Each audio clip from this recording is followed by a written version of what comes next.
Last Monday, we experienced the first day of Gay Pride Month. Happy Gay Pride Month! We also received the glorious gift of Vanity Fair spread featuring the beautiful and brave Caitlyn Jenner. Congratulations on living your truth, Caitlyn. Now today, I wanted to showcase another person of trans experience from the video game world. The video game world? Yes, the video game world by way of 1988. From one of the most underrated games of all time, Super Mario Bros. 2. One of my favorite characters from that game was and still is Birdo. Birdo is fierce, Birdo is fearless, Birdo will fuck you up if you mess with her. She started off as an enemy to Mario and had to battle him at the end of most levels.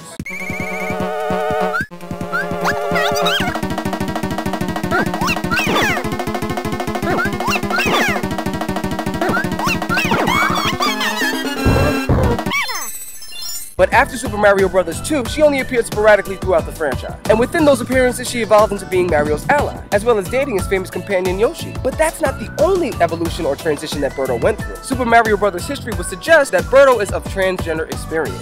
Back in the 1988 Super Mario Bros. 2 manual, Birdo's description reads as follows. He thinks he is a girl and he spits eggs from his mouth.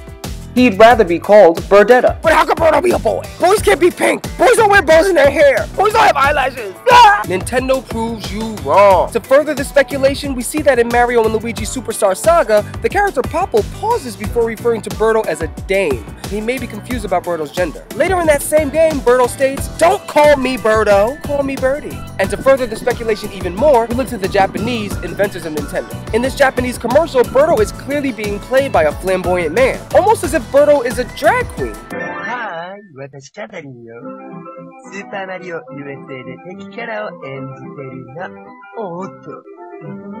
アメリカでは売れっ子だったのよ。今度は日本のお友達を優しく遊ばせてあげるわ。アメリカ帰りのファミコンソフト、スーパーマリオ USA。できちゃった。Now I understand that being a drag queen and being a transgender woman are two different things, but I also know a number of transgender women who began as drag queens and have since furthered their transition. Questions about Birdo's gender boggle people for years, and Nintendo provided no answers. Then in 2008, Nintendo releases this crazy-ass video game called Captain Rainbow in Japan. This is where Nintendo fucked up a little bit. In the first level of the game, your character stumbles upon Birdo who's coming out of a public restroom. Shortly after, a policeman arrests Birdo and sends him to jail. The charge? Being a man using a woman's bathroom.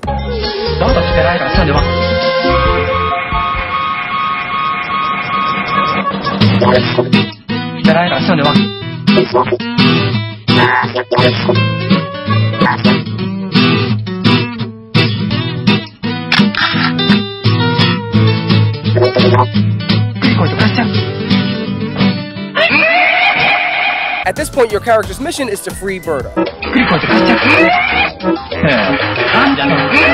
To do this, Birdo tells you to go to her house and find evidence that she's a woman. This is ridiculous. So you go to Birdo's house and you're looking around for evidence that she's a woman. After some time, you hear this buzzing sound. You follow it and you hear it's coming from underneath her pillow. Oh! Your buzz. You lift the pillow up and there's a censored item under it. It's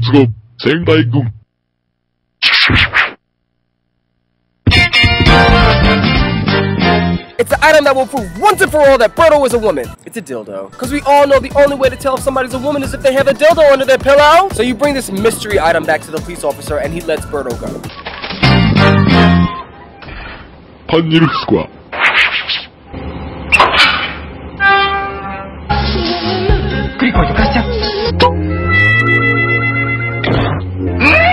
Oh, she must be a woman. She has a dildo. Please let her go. Nintendo's Birdo story has major problems, but it does shine some light on the issues that transgender people face. When Birdo was first introduced, she was most likely going through the first stages of a transition, and that's why she asked everyone to call her Birdie instead of Birdo. This is how to treat a transgender person 101. This is how you treat anyone 101. If someone asks you to call them a certain name, you call them that name. Simple. If my name is David and I want to be called Dave, you're not going to have a problem calling me Dave. If my name is David and I want to be called Rick, you might tilt your head, but you'll probably just call me fucking Rick. When a man transitions into a woman or a woman into a man, why is it so fucking hard for people to understand that they want to be called what they want to be fucking called? Just call people what they want to be called. It's a simple concept. Oftentimes people go out of their way to call a transgender woman by their previous name or transgender man by his previous name. That's fucking ridiculous. You disrespectful pieces of beaver shit. Nintendo also shed some light on how we should refer to people of transgender experience. Sometimes you don't know if someone's gender is he or she or male or female. In that case, follow Papo's example. Papo wasn't sure of how he should address Birdo, so he just chose she. That's absolutely correct. It's safe to assume that if someone's dressed as society would label a female, is wearing makeup, and wearing feminine jewelry, that person's probably a she. However, this could be a slippery slope and you have to use your judgment.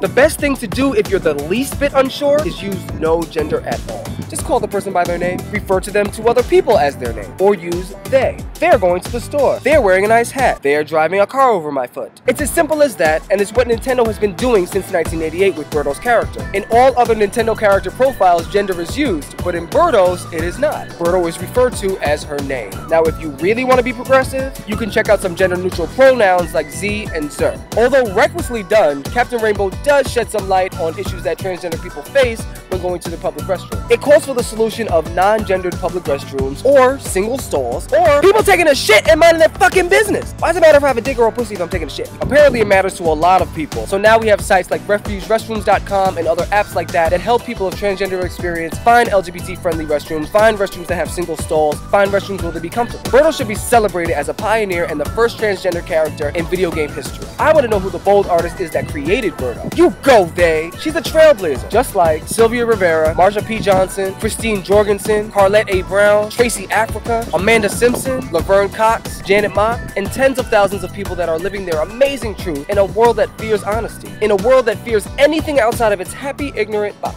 As I did research on this topic, I noticed how demanding people were about categories and labels. Heated and passionate debates were endless about Birdo's gender, as if her gender would indicate how badass she was in the game. Whether Birdo's a man or a woman, she still fucks shit up. Isn't that what we should care about? And if you really want to categorize Birdo, how about using dinosaur? Because before anything, Birdo is a dinosaur just like all the other dinosaurs in Mario Land. And just like Birdo is a dinosaur first, transgender people are people first. They are humans first, and that's a category we all fit into. So be cognizant about how you feel about labels and categories. Understand they really don't serve us. We could be focusing on more important things: personality, character, integrity, values, purpose, human traits that wear no gender.